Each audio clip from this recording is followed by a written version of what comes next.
Hermanos, tengan muy buenas tardes. Qué gusto verlos por acá, hermanos, y reunidos para alabar y glorificar el nombre de nuestro Dios y también escuchar la palabra que va a ser expuesta por mi hermano Rubén. Y para iniciar vamos a ponernos un momentito de pie, vamos a orar por este servicio. Gracias, hermanos. Padre Santo que estás en gloria, Señor, tú nos ves aquí reunidos, Señor, para darte honra y gloria, Padre. Quiero que bendigas la vida de cada uno de los hermanos presentes, Señor, bendiga su salud, todo lo que hacen sea próspero en su vida, Señor. Te ofrecemos este culto, Señor, como olor grato a ti, Señor, con las alabanzas y los cánticos que vamos a cantar, Señor. Y bendice también esta palabra que va a ser traída por el hermano Rubén, que nuestros corazones estén receptibles, Señor, para poder acaparar la palabra tuya, Señor, que va a ser expuesta. Gracias, Padre, por este tiempo. En el nombre de tu Hijo Jesús te damos gracias. Amén.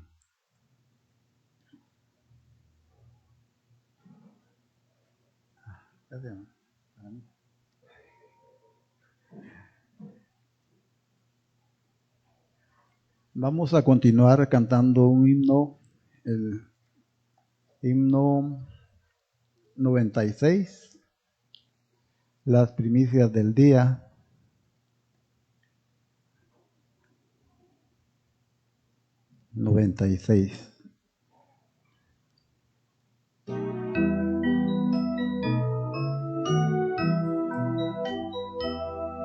Despierto con ganas de verlo, las primicias del día le doy.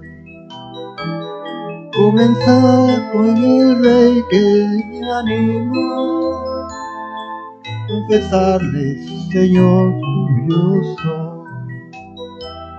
Yo te doy este día, Señor.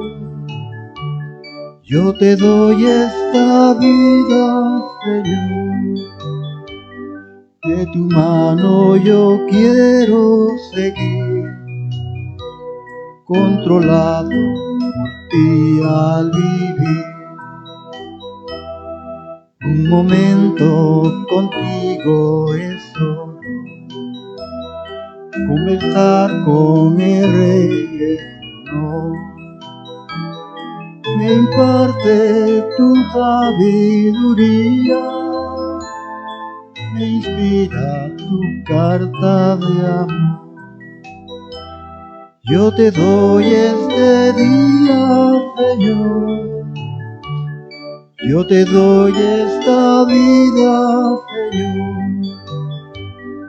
De tu mano yo quiero seguir, controlado al vivir. Amén, hermanos. Vamos a seguir con otro himno más, el 352.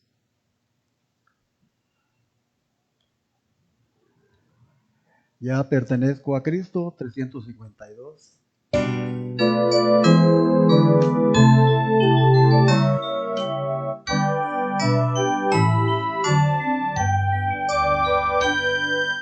Cristo el Señor me ama por siempre, mi vida guarda Él tiernamente, vence el pecado, cuida del mal, ya pertenezco a Él,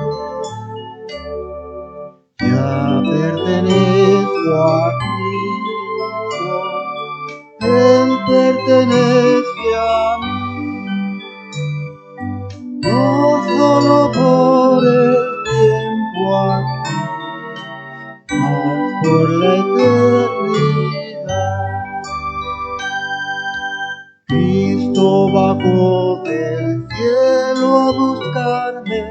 cubierto de pecado encontróme, me levantó de vuelta, ya pertenezco a Él, ya pertenezco a Cristo, Él pertenece a mí, no solo por el tiempo aquí, mas por la eternidad. Gozo indecible inunda mi alma, ya libertado estoy en mi vida, llena está de felicidad, ya pertenezco a Él, ya pertenezco a Cristo, Él pertenece a mí, no solo por el tiempo aquí, mas por la eternidad.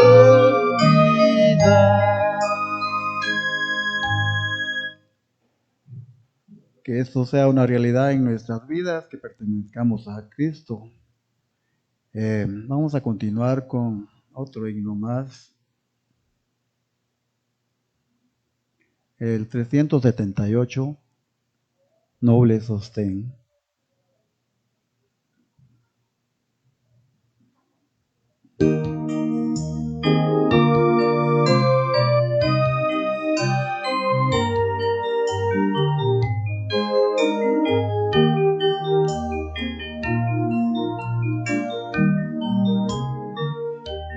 Noble sostén de la esperanza mía, fuente bendita de la vida eterna, tan solo el alma que en tus fuerzas fía tiene paz, tiene paz. Mi sostén es Jesús, nunca en la lucha desmayar podré. Mi sostén es Jesús el Señor, nunca en la lucha desmayar podré. Yo soy muy débil, pero en ti soy fuerte, nunca en la lucha desmayar podré. Si tú estás conmigo, ni a la misma muerte temeré.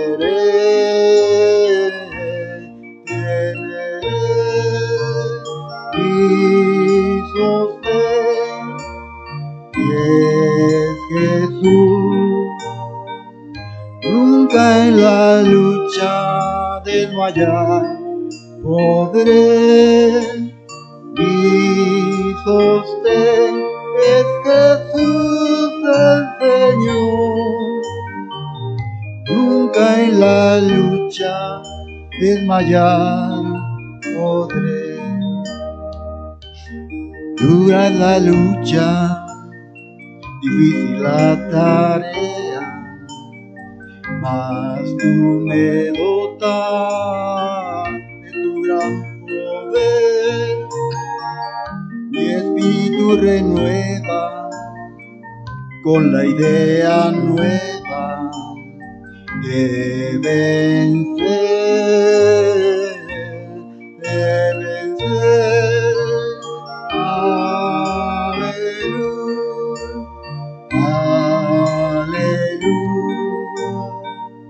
Nunca en la lucha desmayar podré. Aleluya, aleluya. Nunca en la lucha desmayar podré. Amén, hermanos. Vamos a cantar un último himno para después darle paso a mi hermano Rubén a predicar lo que trae la palabra de nuestro Dios. Vamos a cantar el número 10. Número 10. 2 veces, por favor, porque es corto. Solo tú eres santo.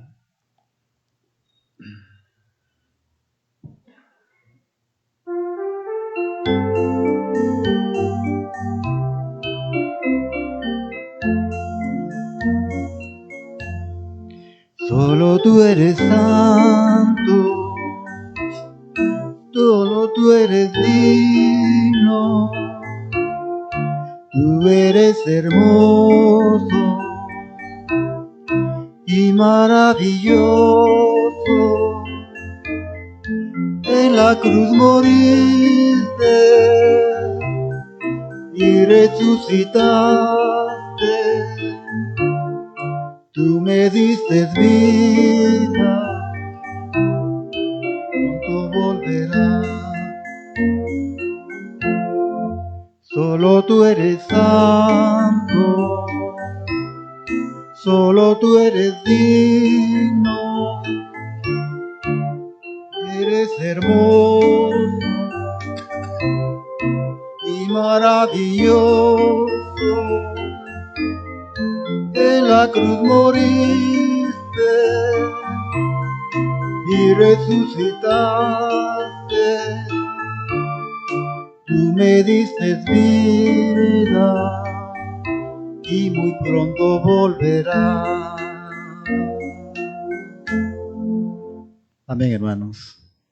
Dejamos el tiempo para el hermano Rubén.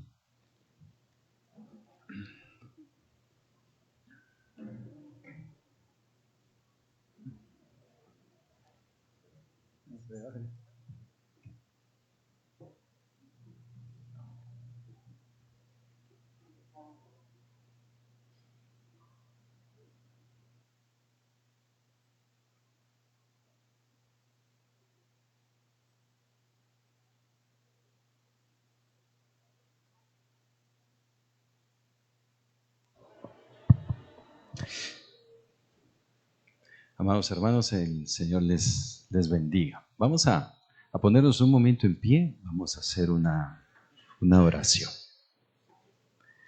Señor bueno, amoroso y bendito, te damos muchas gracias, porque nosotros nos acercamos muchas veces a ti como aquel Moisés en el Sinaí viendo la zarza arder. Por curiosidad, desprevenidos, y Señor, permítenos venir a ti con reverencia en todo tiempo. Recibe nuestras alabanzas y glorifícate en ellas. Nosotros suplicamos tu favor. Sabemos que eres un ser infinitamente glorioso y vivo y que estás entre nosotros, porque tú, Señor, eres omnipresente, pero también has hecho habitar tu Espíritu en nuestras vidas. Así que, Señor, hoy venimos a rogar tu favor y tu misericordia, suplicando nos auxilies, tú nos ayudes en esta labor que más que intelectual es espiritual, y por lo tanto necesitamos de tu poder, porque sin tu Espíritu solo somos trozos de carbón que no arden. Necesitamos ese fuego de tu Espíritu en nuestra vida para arder, para vivir como a ti te agrada. Así que te suplicamos, Padre, tú nos ayudes, tú nos bendigas.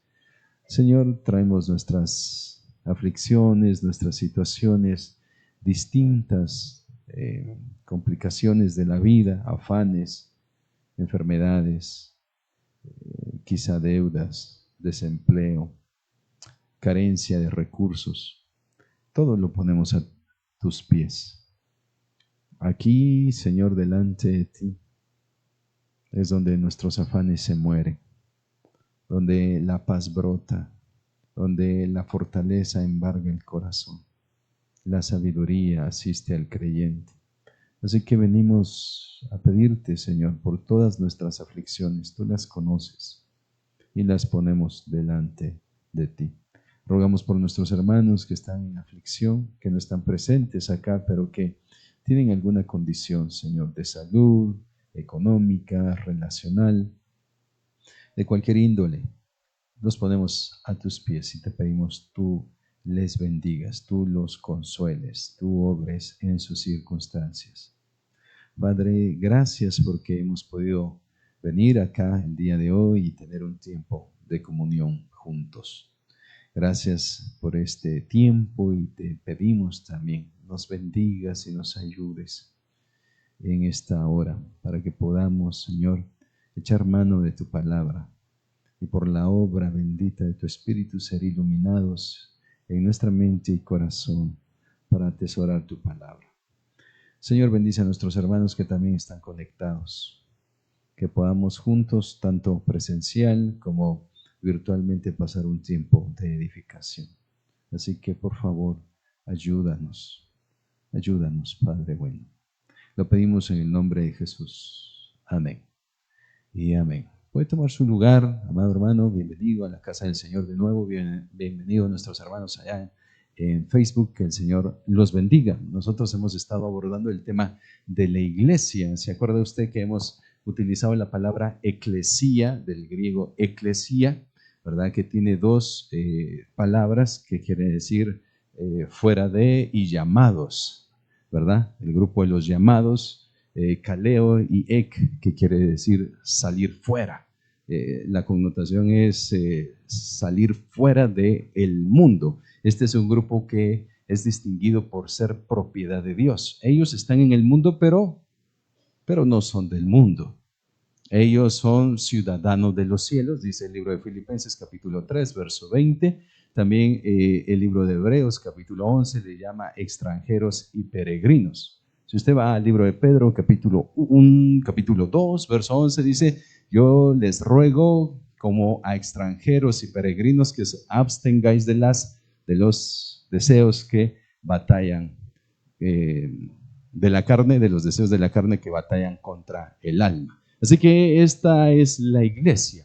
La iglesia, y esto es interesante, mi querido hermano, porque el término se aplicaba al Israel del Antiguo Testamento. Eso no es hasta acá. El término hebreo es cajal y denota una asamblea. Entonces, cuando nosotros nos encontramos con esta doctrina, encontramos que el Señor tiene un cuerpo, el Señor tiene una iglesia, el Señor tiene un edificio o templo, y que es la iglesia. Esta es universal, eso es lo que hemos dicho. No es local, ¿verdad?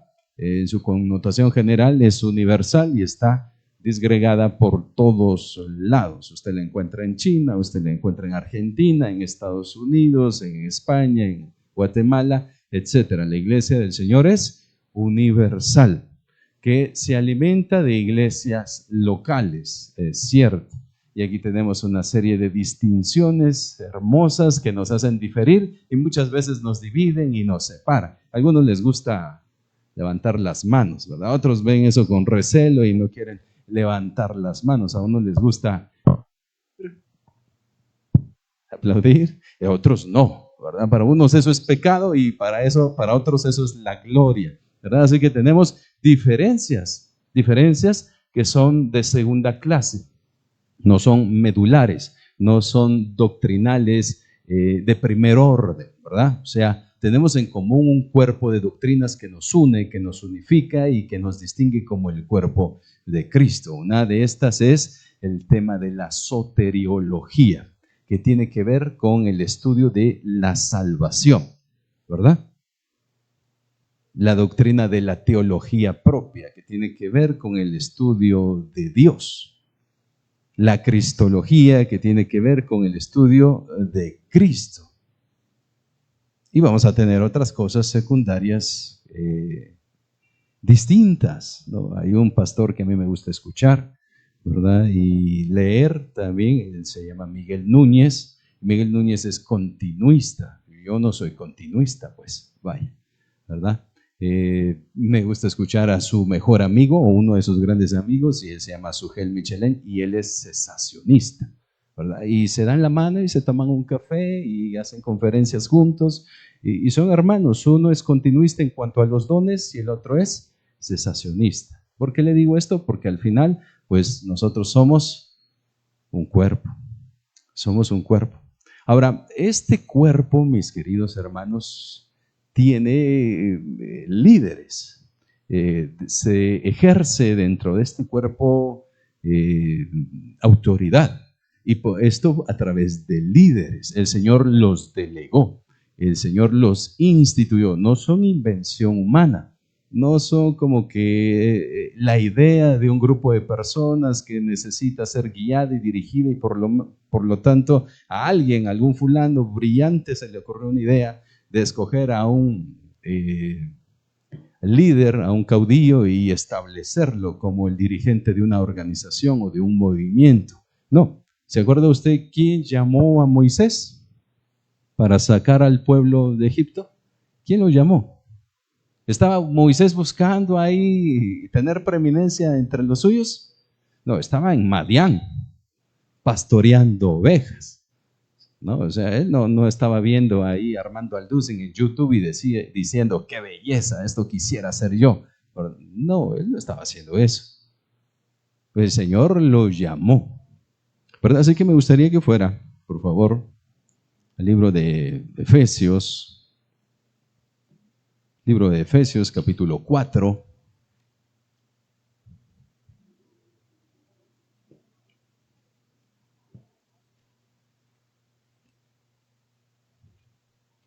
Efesios,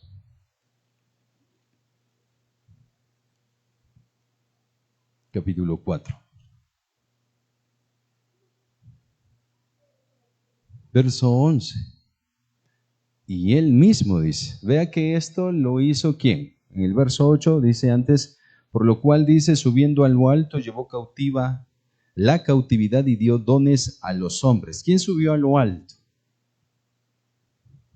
El Señor Jesucristo. Dice, y él mismo, verso 11, constituyó, esto no es invención de Pedro, ¿verdad? Y él mismo constituyó a unos apóstoles, a otros profetas, a otros evangelistas, a otros pastores y a maestros. Así que este texto nos está diciendo que esta es una autoridad delegada, instituida, ordenada por el Señor sobre su iglesia. La iglesia es un cuerpo, es un templo, es un edificio que tiene líderes que son instituidos por el Señor mismo. Esto es una actividad, una delegación, una obra de parte de Cristo y es eminentemente espiritual.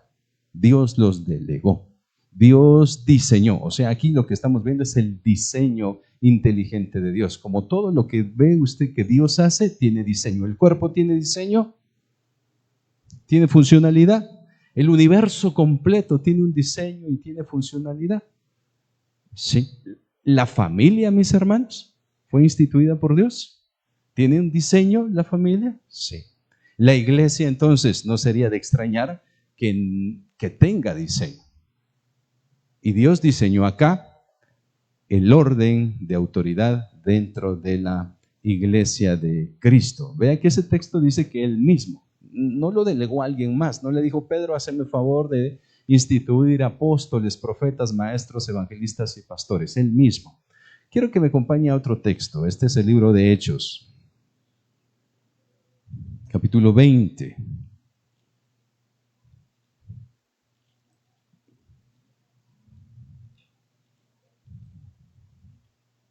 Hechos, capítulo 20, verso 28. Dice, ¿estamos ahí? Hechos. Hechos, capítulo 20, verso 28. Dice, por tanto, mirad por vosotros. ¿A quién le está hablando? Ve el verso 17, ¿no? Enviado pues desde Mileto a Éfeso, hizo llamar a los ancianos de la iglesia, ¿verdad? ¿A quién le está hablando acá?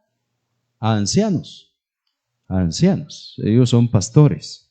Dice el 28, por tanto, mirad por vosotros, es decir, vosotros ancianos, y por todo el rebaño en el que el Espíritu Santo os ha puesto ¿por qué? obispos. Aquí parece otra clasificación, pero es el mismo tipo de personas. Ahora, yo no quiero resaltar de momento eso. Lo que quiero resaltar es quién los puso ahí. Aquí dice, por tanto, mirad por vosotros y por todo el rebaño en que el Espíritu Santo os ha puesto por obispos para apacentar la iglesia del Señor, la cual él ganó con su propia sangre. Así que allá en Efesios 4, tenemos que es el Señor Jesucristo el que instituyó. Y luego aquí en el libro de Hechos vemos la obra del Espíritu. O sea, esta es una labor divina en conjunto. El Hijo y el Espíritu trabajan en armonía para asignar líderes dentro de la iglesia. Si usted va a una cita más, por favor, Hechos capítulo 13. Yo le voy a leer el verso 1 al verso 3. Dice, había entonces en la iglesia que estaba en Antioquía profetas y maestros. Bernabé, Simón, el que llamaban Níger, Lucio de Cirene, Manaén, el que se había criado junto con Herodes, el tetrarca, y Saulo. Ministrando estos al Señor y ayunando, dijo el Espíritu Santo. ¿Quién dijo? El Espíritu Santo, apartadme a Bernabé y a Saulo para la obra a que los he llamado. Entonces, habiendo ayunado y orado, les impusieron las manos y los despidieron. Así que tenemos tres textos donde se nos muestra más bien, que es el Señor el quien designa. Vea, esto es importante que lo hagamos notar, ¿verdad? Porque ellos son líderes que están delegados por Dios para ejercer autoridad dentro de la iglesia. No es una autoridad autónoma, es una autoridad delegada que tiene por encima este libro. O sea, nadie está por encima de este libro, sino que todos estos emanan toda su autoridad de este libro y se someten y se sujetan a este libro. Si no, la cosa fuera más papal que otro asunto, ¿verdad? Nosotros no tenemos una autoridad por encima. Cuando los reformadores decían sola escritura, estaban diciendo que la escritura es la autoridad última, máxima, principal y delegada de la escritura. Vienen estas autoridades, estos líderes que ejercen autoridad, que se circunscriben a la palabra del Señor, ¿verdad? Así que tenemos esto, hermanos, que es maravilloso. ¿Son necesarios estos? Sí, ya lo vamos a ir viendo. Por algo los dejó el Señor, para que cumplan un propósito. De ahí le voy a decir esto, solo se lo suelto así, sin ánimo de causar malestar en el hígado de nadie, ¿verdad? De ahí que es un tanto incongruente decir que Cristo es relación y no religión, porque el Señor tiene un diseño para los creyentes. Él nos salvó cristianos individuales, Él salvó un pueblo, un cuerpo, una masa de personas que están adheridas las unas a las otras, que tienen autoridad delegada por Dios. Ellos son el cuerpo de Cristo. Así que no se puede tener relación con Cristo separado del cuerpo de Cristo, porque el Señor no vino a salvar a uno o dos para que ellos vivan su cristianismo en relación individual con Cristo. No, la Biblia le dice a usted en Hebreos 10:11 que no nos dejemos de congregar como algunos tienen por costumbre. Eso implica al cuerpo de Cristo. El Señor le manda a los discípulos, por tanto, id y haced discípulos a todas las naciones, enseñándoles que guarden todas las cosas y bautizándolos. Bautizando. ¿Quién los va a bautizar? ¿Quién? Estas personas que el Señor instituyó. Así que yo entiendo el sentido, ¿verdad? A veces la religión está manchada de casos de todo tipo. Entonces usted le viene y le dice a la persona para que él no se sienta identificado con un movimiento que de alguna manera está desprestigiado. Es que Cristo no es religión. Yo sé que lo que usted quiere es entrarle ahí, ¿verdad? De manera blanda a la persona sin que él se comprometa a algo. Pero ciertamente el argumento no es bueno, no es congruente con todo lo que el Nuevo Testamento nos enseña. Porque estamos llamados a ser miembros del cuerpo de Cristo. De hecho, cuando usted se convierte a Cristo, sucede algo. El Espíritu viene, Él lo inserta a usted, lo adhiere a usted, lo bautiza a usted en el cuerpo de Cristo. Usted ya no vive como unidad. Usted es parte de un conjunto, de un todo. Esta es la iglesia. Así que nosotros tenemos esto que el Señor delegó. Así que vamos a regresar a Efesios capítulo 4, por favor, mi querido, y vea, aquí tenemos cierta clasificación. Cierta clasificación.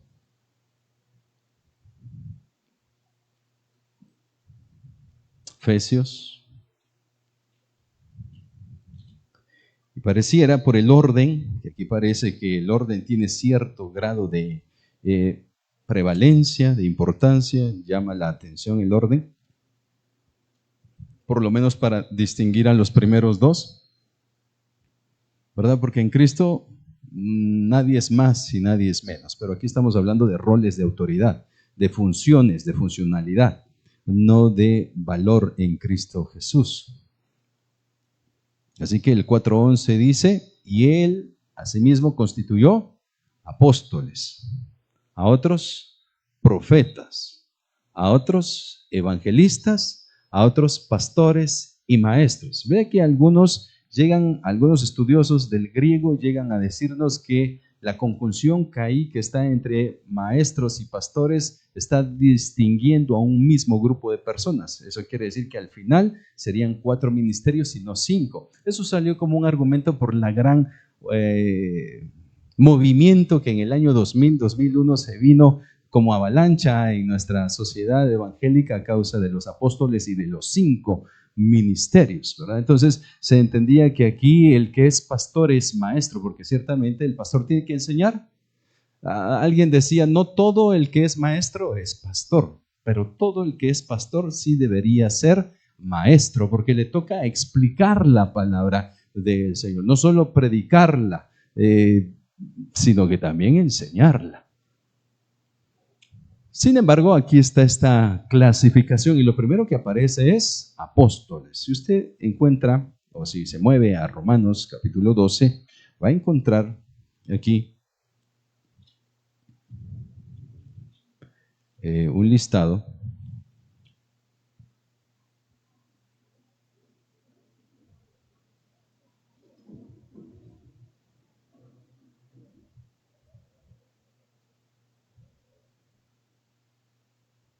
¿Sí?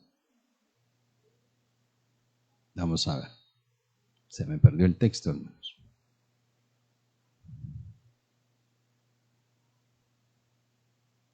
Vamos a leer el 5. Así nosotros, siendo muchos, somos un cuerpo en Cristo y todos miembros los unos de los otros. De la manera que, teniendo diferentes dones,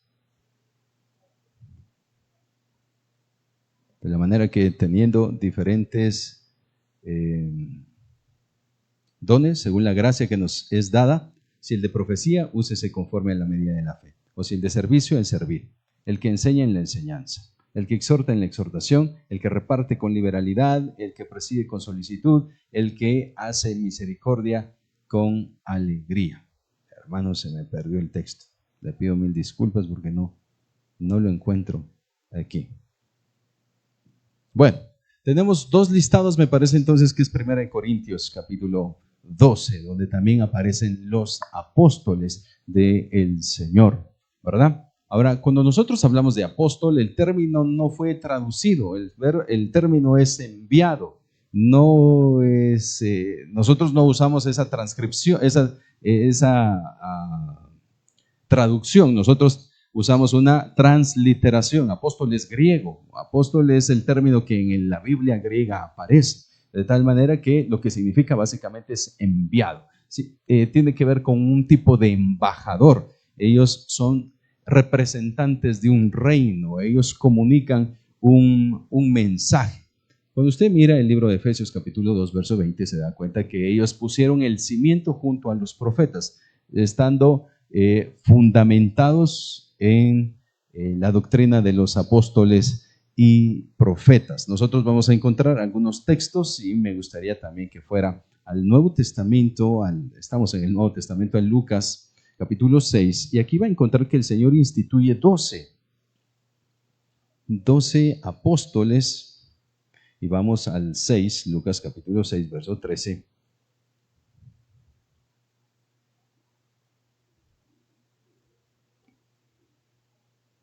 Dice, vea el texto, aquí es donde aparecen estos con esa asignación particular. El verso 12 dice, en aquellos días él fue al monte a orar y pasó la noche orando. Y cuando era de día, llamó a sus discípulos y escogió a 12. Quiere decir que los discípulos eran un grupo mayor, pero de ese grupo llamó a 12 de ellos, a los cuales también llamó apóstoles. Apóstoles, ¿no? Ese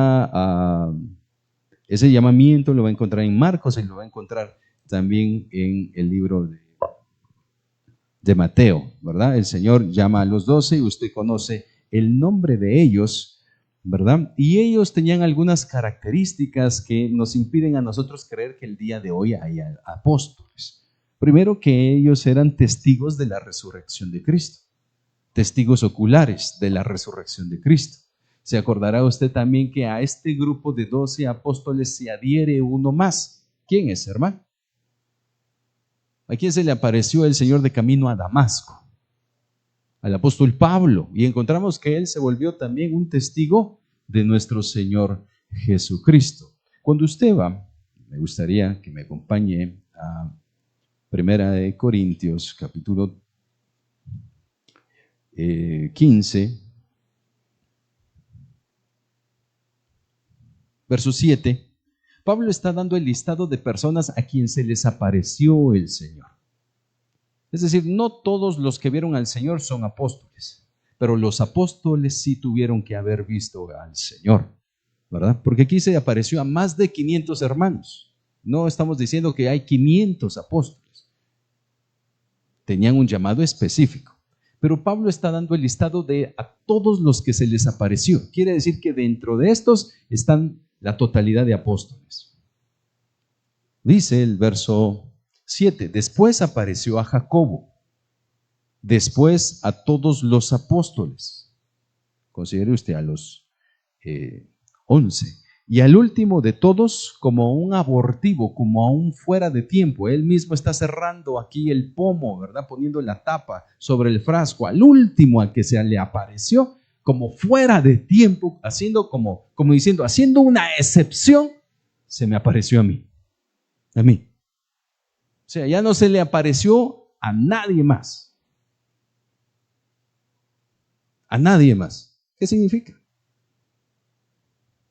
Si ya no se apareció a nadie, y Hechos capítulo 1, verso 22, me parece, el requisito para considerar a alguien apóstol es haber visto al Señor Jesucristo, ya no hay más apóstoles.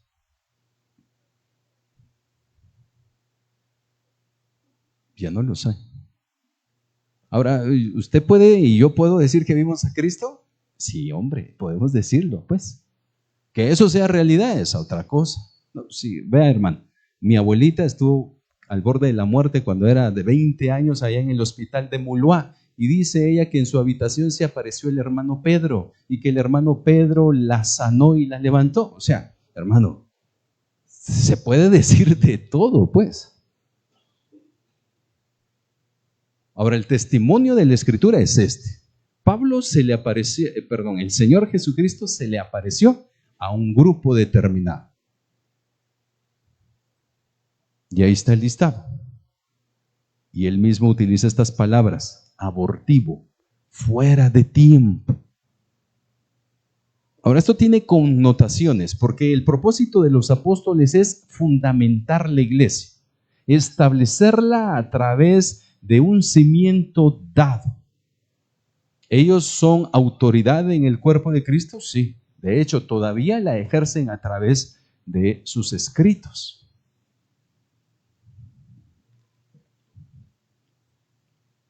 Venga, por favor, al libro de Efesios capítulo 2. Efesios capítulo 2, verso 20. Leamos este texto.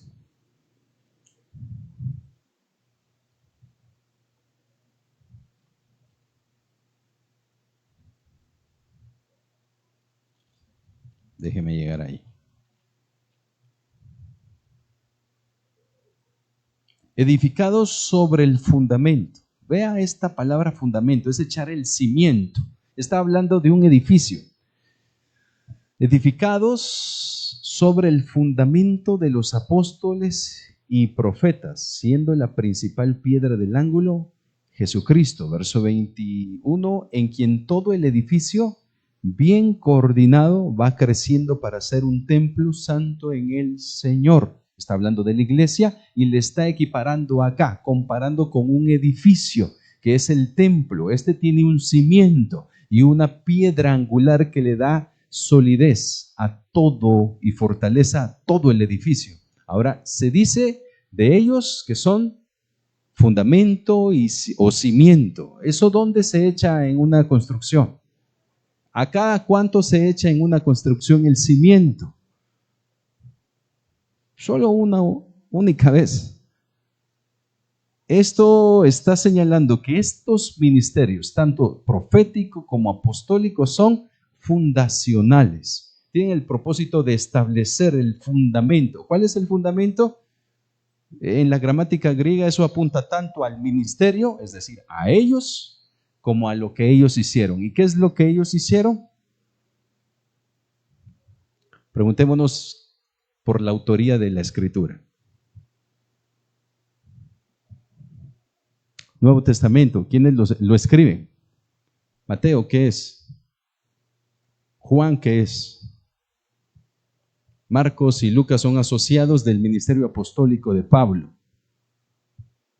No son apóstoles. ¿Pablo qué es? ¿Tiene cartas Pablo? 13, algunos dicen que son 14, incluyendo el libro de Hebreos. Pedro, ¿cuántas tiene? Primera y segunda de Pedro. Santiago no es apóstol, es el hermano del Señor Jesucristo. Pero se considera en su conjunto que lo que ellos traen a colación es la Escritura. Profetas, una referencia al Antiguo Testamento, y apóstoles, una referencia al Nuevo Testamento. Ellos se tomaron de la doctrina del Antiguo Testamento y establecieron el Nuevo Testamento a través de la inspiración del Espíritu Santo en su vida y ministerio. Así que este es el cimiento, este es el fundamento, su autoridad delegada de parte del Señor. El Señor los estableció y ellos ejercieron su ministerio durante el primer siglo del cristianismo y también la obra magna que nos dejaron, este libro. Así que tenemos estos líderes que son fundamentales, que son esenciales, son necesarios en la vida de la iglesia. ¿Cuál es el propósito? Echar el cimiento. ¿Es un ministerio o son ministerios fundacionales? ¿Son importantes? Sí, sí. Eso es sumamente importante y es bueno que nosotros lo comprendamos porque de repente en el siglo XXI nuestras iglesias de corte conservadora pudieran ser consideradas no apostólicas. ¿Qué dice usted? Porque tal vez no tenemos un apóstol. ¿O conoce en la misión centroamericana algún apóstol, hermano? No. ¿Pero son apostólicas y proféticas? ¿Qué dice? ¿Quién da más? Si son escriturales, si son bíblicas, son apostólicas y son proféticas. Si se salen de la Biblia, no son escriturales y por lo tanto no son apostólicas y proféticas. O sea, ¿qué le estoy diciendo? Que el texto nos está diciendo básicamente que el cimiento del ministerio apostólico y profético es la Biblia. Ser profético y ser apostólico es ser bíblico.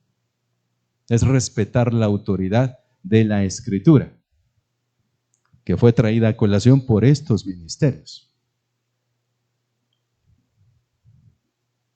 Así que ellos sentaron las bases doctrinales para la iglesia. Pablo se hace llamar perito, arquitecto de la iglesia. Vea, por favor, hablando del ministerio profético, en 1 Corintios, vamos a 1 Corintios capítulo 14.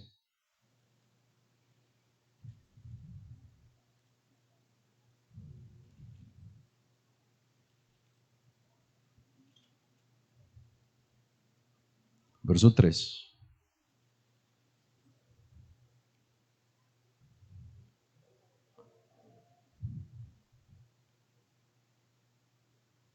Pero el que profetiza habla a los hombres para edificación, exhortación y consolación. Esa es la función, tanto de todo el que profetiza. Profetizar tenía esta connotación en el Antiguo Testamento y se trae de ahí al Nuevo Testamento. Y es hablar de parte de Dios, con exhortación, con reprensión, dando guianza, con autoridad. ¿Se acuerda usted de Jeremías? Paró en una cisterna por estar exhortando al pueblo. Esta era una predicación confrontativa. No tenía tanto que ver con predicción del futuro como sí lo hace Daniel en su libro, que eso lo implica, pero el acto es de exhortar. Y exhortar tiene que ver con redarguir, con convencer, y eso a la vez edifica la vida, porque es reprensión para que el pueblo se vuelva de su mal camino y se aparte de él y se encauce en el camino que Dios le ha estipulado. Así que tenemos profetas en el Nuevo Testamento. ¿Se acuerda usted de Agabo? Quiero darle un pasaje en Hechos, capítulo 21.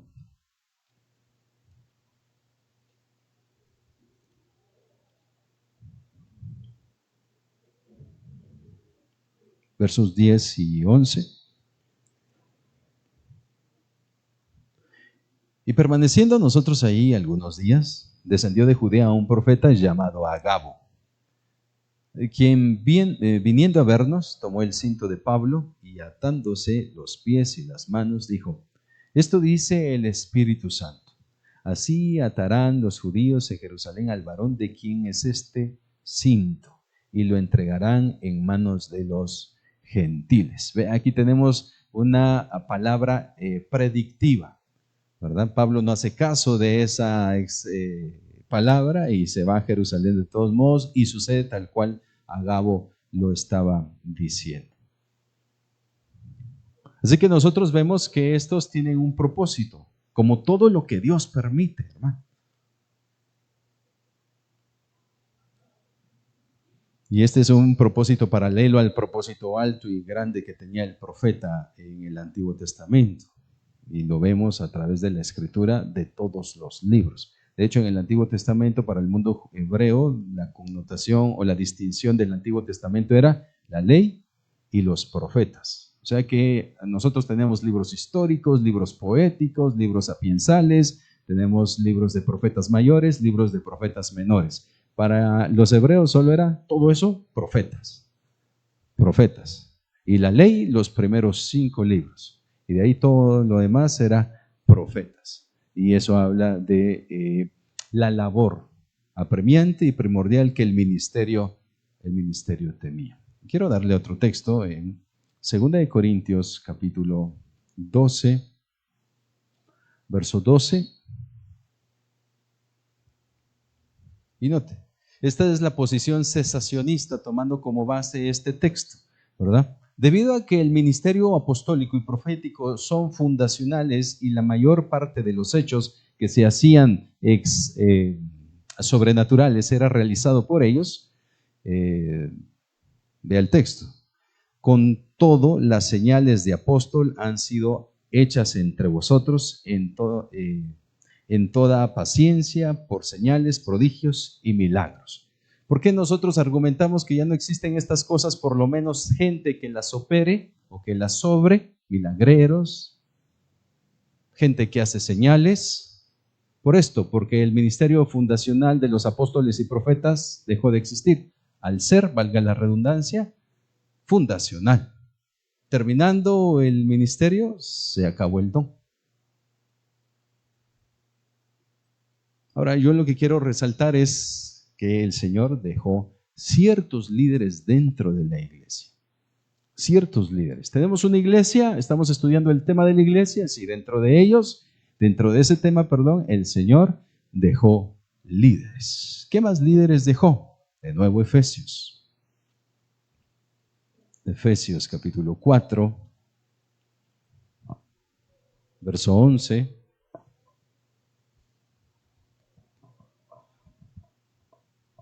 Lo siguiente que tenemos es evangelistas. Evangelistas. ¿Se acuerda de Felipe? Felipe es arrebatado por el Señor y es llevado a escuchar a un etíope. Y este etíope está estudiando o leyendo por lo menos Isaías. La Biblia no dice qué pasaje era.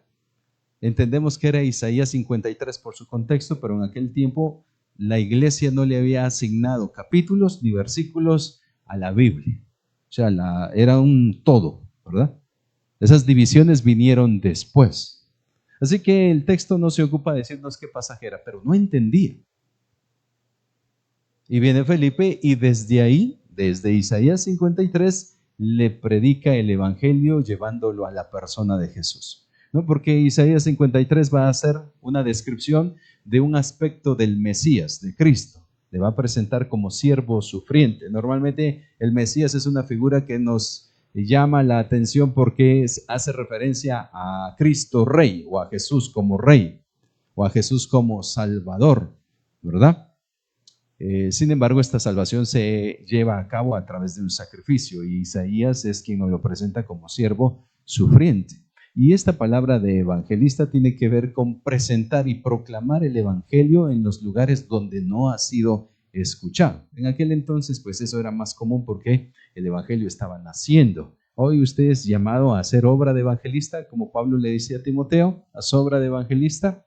Sí, en comunidades donde quizá ya Cristo ha sido comunicado. Así que el Señor está dotando a su iglesia de estos ministerios, apóstoles, profetas y evangelistas. Estos, la verdad es de que no es que debamos esperar una clasificación, ¿verdad? Estos son los evangelistas y nadie más, porque al final todos estamos llamados a hacer obra misionera, a hacer evangelismo, a comunicar las buenas nuevas de salvación, pero son parte de la iglesia del Señor y se les ve como un ministerio acá. Aunque esto no, como les digo, mis amados, no es para decir, armemos el comité de evangelismo y que ellos tengan y carguen toda la responsabilidad de comunicar el evangelio. Porque al final todos deberíamos proclamar el evangelio de Cristo. A la abuelita, al tío, al primo, al hermano, al jefe, al compañero, al vecino, a la señora de la tienda. Por todos lados deberíamos hacer esta labor, ¿verdad? Pero la iglesia ha sido dotada de grandes evangelistas. Sí. La iglesia ha sido dotada de grandes evangelistas. ¿Me puede citar usted alguno del siglo XX? Considerado quizá una celebridad a causa del impacto ministerial que tuvo y el alcance en el siglo XX. ¿Conoce usted alguno?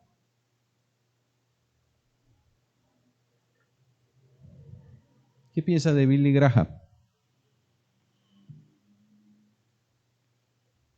Es considerado un gran evangelista, quizá el más grande del siglo XX.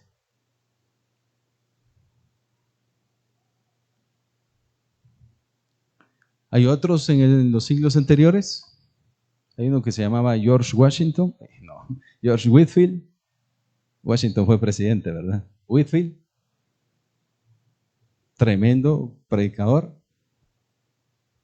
¿Qué piensa de John Wesley? Dice que a caballo se recorría toda la isla, predicando el evangelio de casa en casa. Tuvo como 14 niños y los dejó todos con su esposa y él se fue a predicar de casa en casa. De casa en casa. Se cree que en Inglaterra no está ahí una revolución como la de Francia debido a la predicación de John Wesley. Uno arminiano y el otro calvinista, amigos íntimos y proclamando el evangelio a todos, en todas las regiones, Estados Unidos y Reino Unido. Así que la iglesia ha sido dotada de grandes evangelistas, pero luego tenemos, acompáñeme y sigamos acá, tenemos pastores. Vean, verso 11. Y él mismo constituyó a unos apóstoles, a otros profetas, a otros evangelistas, y a otros pastores. Pastores. Y bueno, tenemos este ministerio que el Señor nos dio, ¿verdad? Entonces, quiero que vaya de nuevo al texto que habíamos ido. Vea cómo se le designa acá. Nosotros vamos a encontrar unas palabritas, por lo menos 3, para designar a este grupo de pastores. Aquí como pastores. Es Hechos capítulo 20.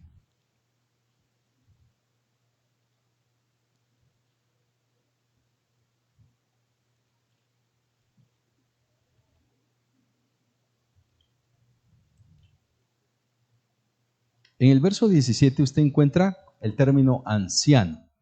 Dice, enviando pues desde Mileto a Éfeso hizo llamar a los ancianos de la iglesia. El término es presbítero y denota madurez. Quiere decir anciano, una persona de edad avanzada, pero no con notas de solamente cronología para decir alguien de edad avanzada, sino también alguien maduro. Sobre todo esto es el término aplicado al líder dentro de la iglesia, una persona que denota madurez espiritual, un equilibrio en su carácter, sobriedad. Eso es lo que está implícito acá. Cuando usted escoge ancianos, eso es lo que la Biblia pide que sean aquellos que son escogidos. Nosotros como iglesia y denominación centroamericana tomamos nuestra forma de gobierno de los presbiterianos, ¿verdad? De ahí el término presbiterio, de anciano. Nosotros le vamos a llamar consejo de ancianos, pero es el presbiterio, porque está conformado por gente que debe estar descrita en este concepto de la palabra presbítero, ¿verdad?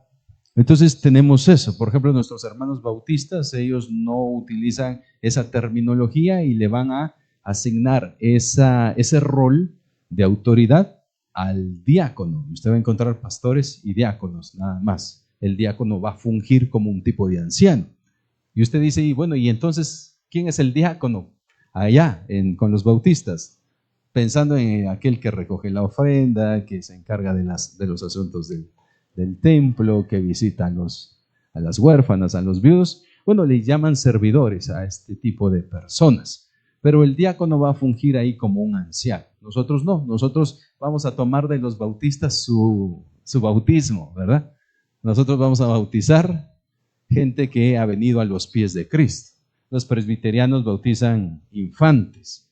Nosotros nos vamos a alejar de ese punto o de ellos en ese punto, pero tomamos su gobierno, su modelo de gobierno, establecido por presbíteros o ancianos. Pero ciertamente el Nuevo Testamento no va a ser acepción. ¿Ha visto usted que hay como una diferenciación entre la misión centroamericana de lo que es el consejo de ancianos y el pastor?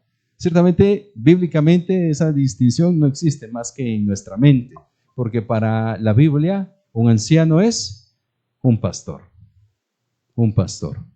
Así que, entendiéndolo así, nuestros hermanos que son parte del Consejo de Ancianos son pastores. Por lo menos el concepto bíblico ahí está. A estos mismos se les va a llamar obispos. Vea el verso 28. Por tanto, mirad por vosotros y por todo el rebaño en que el Espíritu Santo os ha puesto por obispos. Esto es episcopo. Episcopo, de donde sale también el término para la iglesia episcopal, ¿verdad? Y un episcopo es un supervisor.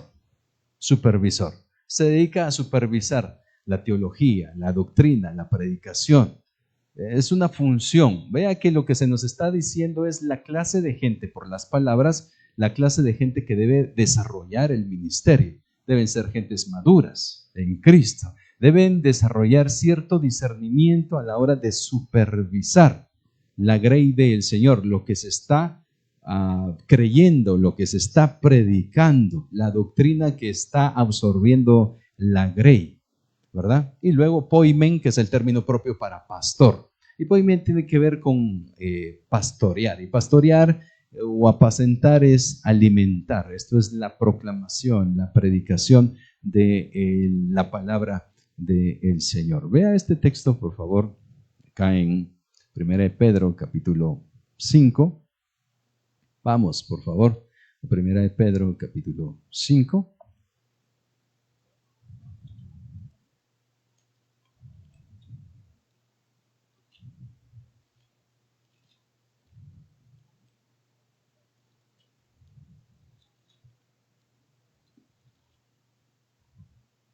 Dice el verso 1: ruego a los ancianos o pastores que están entre vosotros, yo anciano también con ellos y testigo de los padecimientos de Cristo, que soy también participante de la gloria que será revelada. Y luego dice: apacentad la grey de Dios que está entre vosotros, cuidando de ella, no por fuerza, sino voluntariamente, no por ganancia deshonesta, sino con ánimo pronto. Aquí dice apacentad. El término es alimentar, ¿verdad? Darles su alimento a tiempo. Lo que hace un pastor es proclamar, es enseñar, es instruir. Tiene que ver con guianza espiritual desde la Escritura. Es utilizar la base, la Escritura como base, como referencia de lo que debe ser la vida espiritual y solo ella. Esta es la dieta, hermano. Cuando dice el Salmo 23, me guiará por sendas de, Jehová es mi pastor, nada me faltará. En lugares de delicados pastos me hará descansar y junto a aguas de reposo me pastoreará. Está aludiendo a lo que es la palabra de Dios, como pastos y como aguas, como pastos delicados y como aguas de reposo. O sea, esta es la dieta, nada más. O sea, salirse de este libro es nutrirse mal, es desnutrirse, es llegar a un estado de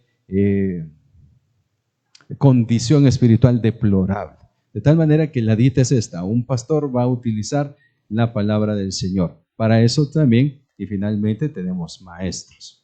Maestros que tienen que entrar en la profundidad del texto para poder conocer lo que el texto significa dentro de su contexto y explicar. Eso quiere decir que la predicación no va a ser solo exhortativa, llamando a la acción, llamando a la reflexión, sino que va a ahondar en las implicaciones del texto, el significado del texto, el propósito del texto, y de ahí va entonces a exhortar con la palabra del Señor. Bueno, pues entonces tenemos líderes dentro de la iglesia. Nos faltaron los diáconos, que también aparecen en 1 de Timoteo capítulo 3, ¿verdad? Pero ellos son parte de esta estructura, por así decirlo, de servicio y de liderazgo que tenemos. Al final, mis queridos, el liderazgo dentro de la iglesia se ejerce de manera diferente que el liderazgo que se desarrolla en organizaciones o en el Estado, ¿verdad? Jesucristo allá en Mateo 20 nos dice que el que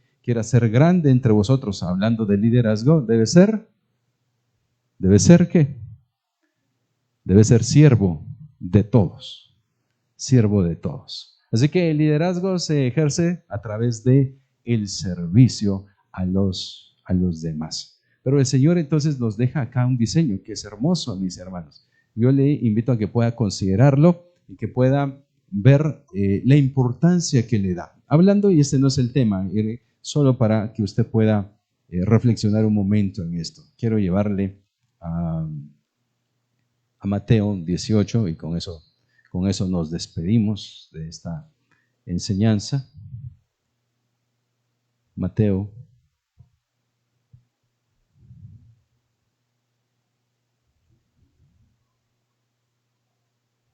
Le voy a leer del verso 15 en adelante. Por tanto, si tu hermano pecare contra ti, ve y repréndele estando tú y él solos. Si te oyere, has ganado a tu hermano. Mas si no te oyere, toma aún contigo a uno o dos, para que en boca de 2 o 3 testigos conste toda palabra. Si no los oyere a ellos, dilo a la iglesia, y si no oye a la iglesia, tenle por gentil y publicano. De cierto os digo que todo lo que atéis en la tierra será atado en el cielo, y todo lo que desatéis en la tierra será desatado en el cielo. ¿De qué está hablando? Ciertamente está hablando de disciplina. Y está diciendo: lo que atéis, lo que atares en los cielos, en la tierra, será atado en los cielos. ¿De qué está hablando, hermano? Está diciendo el Señor que el cielo respeta la autoridad delegada en la iglesia, y cuando ejerce disciplina, el cielo la respeta. Cuando la iglesia ejerce disciplina en la tierra, el cielo la respeta. Y cuando la iglesia absuelve de disciplina en la tierra, el cielo lo respeta. O sea, no sé si ve la congruencia. Si es un diseño de Dios, si hay autoridades delegadas por Dios, Dios las respeta. Dios las respeta. Está hablando de un caso de ofensa entre hermanos y cómo debe ser tratada. Y si la iglesia desconoce a un fulano y lo tiene por gentil, la iglesia, el cielo lo respeta. O sea, considere un poco la importancia, ¿no? Porque a veces uno se pelea con la iglesia local y dice, yo ya no vuelvo, ¿verdad? Y me aparto. Pero ¿tiene su importancia la iglesia local? Sí tiene su importancia. Tiene su importancia.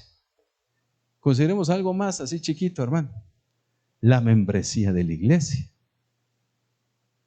O sea, venir a formar parte de la membresía de una iglesia es sumamente importante. Pero ¿cómo venimos a la membresía de la iglesia? A formar parte de esa membresía. O sea, cuando usted viene y le dice al pastor, yo quiero formar parte de esa iglesia, ¿viene con el pelo y las orejas y las nalguitas listas para ser disciplinado si se porta mal o no? Yo solo vengo a oír, hermano, pero si me disciplinan, me voy de aquí. Porque está implícito, porque es el diseño de Dios, porque es autoridad delegada de Dios.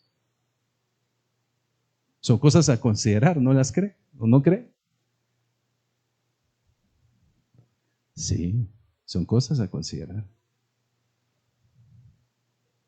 Porque la iglesia está en el corazón de Dios y Dios la ama profundamente. Y usted puede decir, sí, pero la iglesia universal. Pero se dará cuenta que la iglesia universal se alimenta de 13 cartas generales, 13 cartas paulinas en el contexto de la iglesia local y 8 cartas generales en el contexto de la iglesia local. ¿O a quién está escrita Primera de Corintios? ¿A quién está escrita Segunda de Corintios? ¿A quién está escrita de Éfeso? ¿O la carta de Efesios? ¿O la carta de Filipenses? ¿O de Colosenses? ¿A quién? Tito y Timoteo, ¿a quién están escritos? A 2 pastores dentro del contexto de la labor de iglesia local. ¿A quién está escrito Hebreos? A la iglesia local de los hebreos. ¿A quién está escrito Santiago? Primera, segunda y tercera de Juan, primera y segunda de Juan, de Pedro. ¿A quién está escrito Judas? ¿A quién está escrito Apocalipsis? A iglesias locales. Todas. Y de ahí su grado de importancia de la iglesia local. Así que le voy a pedir se ponga un momento en pie y vamos a hacer una oración. Padre bueno, te damos gracias porque nos permites considerar hoy el liderazgo de la iglesia, un liderazgo que se ejerce a través del servicio y que tú has dotado y capacitado a través de dones y talentos, Señor, a los líderes de tu iglesia para que ellos también busquen glorificarte a través del servicio. Nosotros te pedimos que nos lleves a la reflexión de la importancia de este diseño hermoso que es el cuerpo de Cristo. La iglesia no está porque sí. La iglesia no está por capricho soberano o divino, sino que tú tienes un plan glorioso en el universo a través de tu iglesia. A ella tú le dices ser la luz del mundo, la sal de la tierra, columna y baluarte de la verdad. Que nosotros podamos entender el llamado que tenemos a ser parte de la iglesia, el llamado que tenemos a salir del mundo y a enfilarnos, Señor, en la iglesia, para gloria de tu nombre, para alabanza de la gloria de tu gracia. Permítenos, Señor, entender que tú nos salvaste a las personas de manera individual para vivir vidas individualistas, sino tú salvaste y en tu corazón tenías en mente a una nación, a un pueblo adquirido, nación santa, real sacerdocio. Padre, ayúdanos a entender que nuestra identidad está en la colectividad, no en la individualidad, no en el individualismo, sino en la asamblea, en el grupo, en el cuerpo que somos nosotros, para amarnos, para respetarnos, para tolerarnos, para interceder los unos por los otros, para edificarnos, para someternos por tu palabra a la autoridad delegada que has dejado para que sea ejercida a través de estos ministerios que hemos nombrado, tanto apóstoles y profetas que consideramos, Señor, a la luz de tu palabra, como también a los otros 3 ministerios. Señor, permítenos amar esta iglesia de Jesucristo, permítenos comprometernos con la iglesia local, permítenos, Señor, buscar por tu palabra y a través de una dependencia de tu Santo Espíritu al avance de esta obra gloriosa que no tiene denominación, que no tiene banderas particulares, sino que es la obra de Cristo, lo que todos buscamos, el nombre y la gloria tuyo, Señor. Gracias por este tiempo. Lo agradecemos en el nombre dulce de Jesús. Amén y amén. Que el Señor le bendiga, hermano. Me dio mucho gusto verle. Solo recordarles a los varones, mañana les espero a las 7, mis queridos hermanos. Mañana sí nos juntamos, lo postergamos 3 veces, ¿verdad? Disculpen por esos inconvenientes, pero mañana a las 7 vamos a estar tomando café y platicando de el Señor, ¿verdad? Que el Señor les bendiga, hermanos.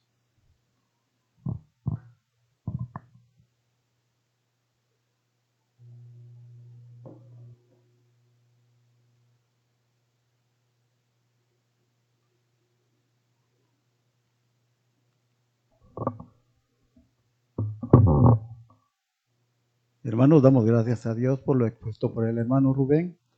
Quiero leerles,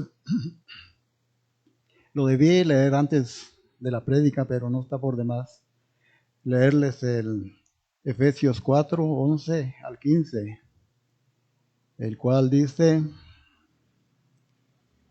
y él mismo constituyó a unos apóstoles, a otros profetas y a otros evangelistas, y a otros pastores y maestros, al fin de perfeccionar a los santos de la obra del ministerio para la edificación del cuerpo de Cristo, hasta que todos lleguemos a la unidad de la fe y del conocimiento del Hijo de Dios, un varón perfecto a medida de la altura y plenitud de Cristo, para que ya no seamos niños fluctuantes, llevados por doquier del viento de doctrina, por estratagema de hombres que para engañar emplean con astucia artimañas del error, sino que siguiendo la verdad en el amor, crezcamos en todo en aquel que es la cabeza, esto es Cristo. Gracias, hermanos, disculpen, hasta ahorita lo leí, pero debí leerlo antes. Y vamos a entonar otro himno, hermanos.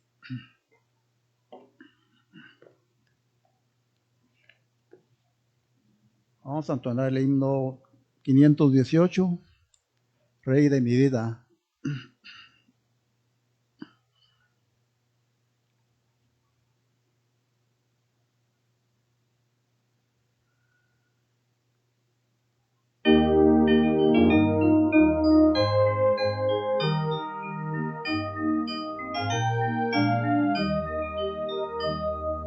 Rey de mi vida eres ya, gloria te doy, Jesús. No me permitas olvidar toda la cuenta. Si olvido del Getsemaní, tu sufrimiento agudo ahí, y tu divino amor por mí, Cristo, me ver tu por fe la tumba puedo ver, que ya vacía está. Ángeles santos de poder fueron tu guardia allá. Si olvido del Getsemaní, tu sufrimiento agudo ahí, y tu divino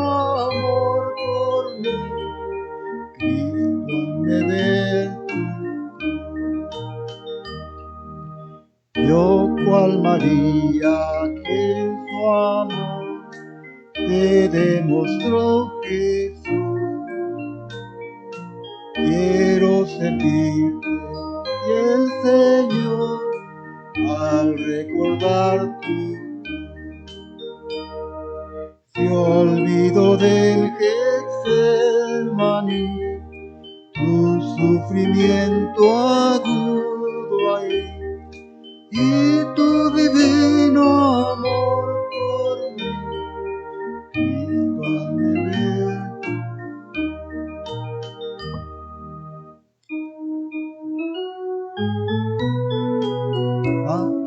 Hazme dispuesto a llevar la dura cruz por ti. Con gozo sufriré, Señor, fuiste a la cruz por mí. Se olvidó del Getsemaní, tu sufrimiento agudo ahí, y tu divino amor por mí, Cristo, hazme ver tu cruz. Amén, hermanos. Vamos a continuar con un himno más.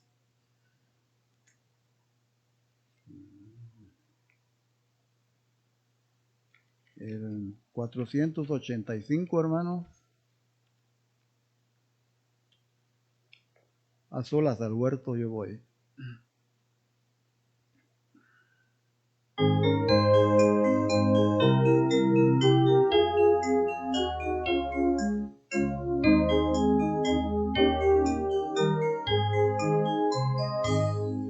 A solas al huerto yo voy, cuando duerme aún la floresta, y en quietud y paz con Jesús yo estoy, oyendo a solo ahí su voz. Él conmigo está, puedo oír su voz, me asegura de su amor. Tan preciosa es nuestra comunión, a solas con mi Señor. Tan dulce es la voz del Señor, que las aves guardan silencio, y tan solo se oye su voz de amor, que inmensa paz al alma da. Él conmigo está, puedo oír su voz, me aseguro de su amor. Tan preciosa es nuestra comunión, a solas con mi Señor. Me encanta a solas estar con mi Cristo allá en el huerto, mas me manda ir para compartir las buenas nuevas de su amor. Él conmigo está, puedo oír su voz, me asegura de su amor. Tan preciosa es nuestra comunión, a solas con mi Señor. Amén, hermanos. Vamos a dejar el tiempo para mi hermano diácono para recoger la ofrenda, mis hermanos.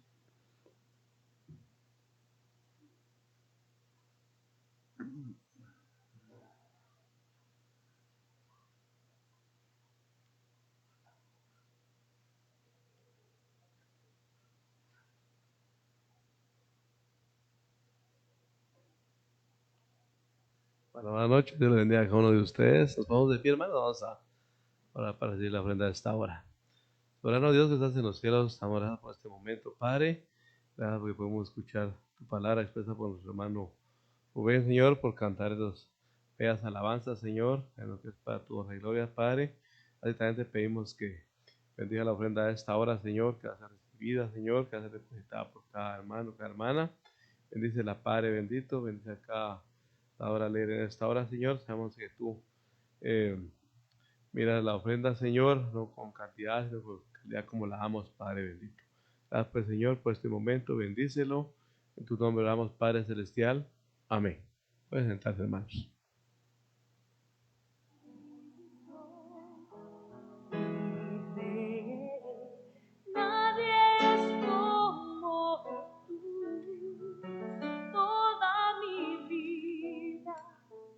Quiero exaltar las maravillas de tu amor. Consuelo, refugio, torre de fuerza y poder, todo mi ser, lo que yo soy, nunca se me adorar.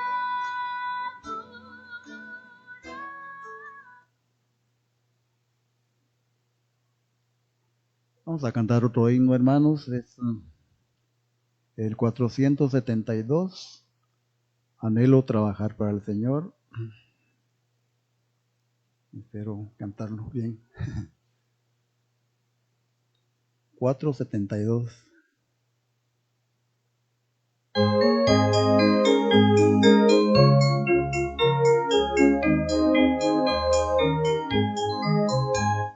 Anhelo trabajar para el Señor, confiando en su palabra y en su amor.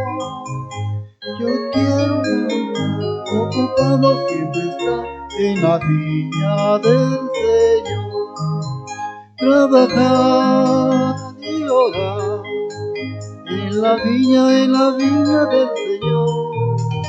Mi anhelo es orar, ocupado siempre estar en la viña del Señor. Anhelo cada día trabajar en libertad, conducirlo a Jesús, nuestra guía, nuestro luz, en la viña del Señor. Trabajar y orar en la viña del Señor. El orar ocupado siempre está en la viña del Señor. Anhelo ser obrero de valor, confiando en el poder del Salvador. El que quiera trabajar hallará también lugar en la viña del Señor. Trabajar y orar en la viña del Señor. Mi anhelo es orar y ocupado siempre estar en la viña del Señor. Amén, hermanos. Vamos a cantar un último himno, hermanos. El número 400. Quiero cantar una linda canción.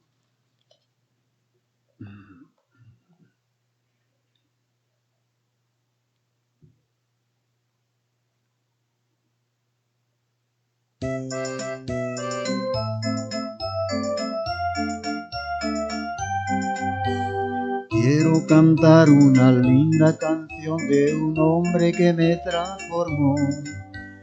Quiero cantar una linda canción de aquel que mi vida cambió. Es mi amigo Jesús, es mi amigo Jesús. Él es Dios, Él es Rey, es amor y verdad.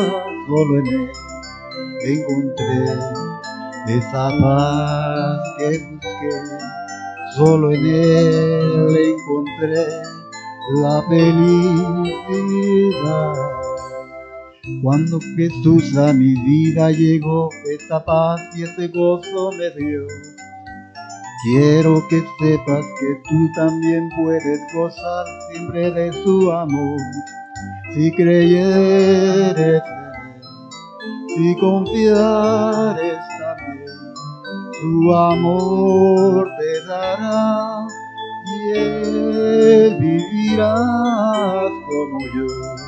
Cantará esta linda canción y amor llevará a la humanidad. Gracias, hermano, damos gracias a Dios por este tiempo. Por favor, hermano Rubén, ¿nos puede despedir esta noche? Gracias.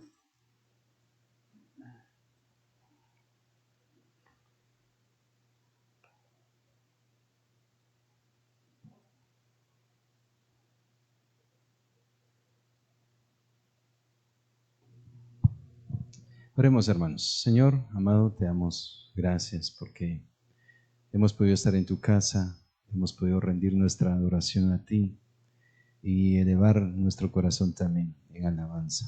Hemos oído tu palabra y ahora, Señor, nos disponemos a retirarnos. Queremos, Señor, encomendar el resto de la noche en tus manos, pidiendo nos guardes, nos cuides, libres a los nuestros, podamos pasar un tiempo en comunión con la familia y descansar, Señor, de las actividades de este día. Queremos encomendarnos aún en el sueño para que tú veles y cuides de nosotros, para que el día de mañana, si te place concedérnoslo, nosotros tengamos la sabiduría de hacer las cosas que a ti te agradan y nuestras actividades sean prosperadas por tu buen corazón. Así que nos encomendamos a ti, Padre, y te pedimos nos des un deseo santo de estar el domingo para glorificarte, incorporarnos a la alabanza de la iglesia, exaltando tu nombre, porque tú eres digno de ser alabado. En el nombre de Jesús lo pedimos todo, Señor bueno. Amén. Y amén. El Señor le bendiga. Gracias, hermanos.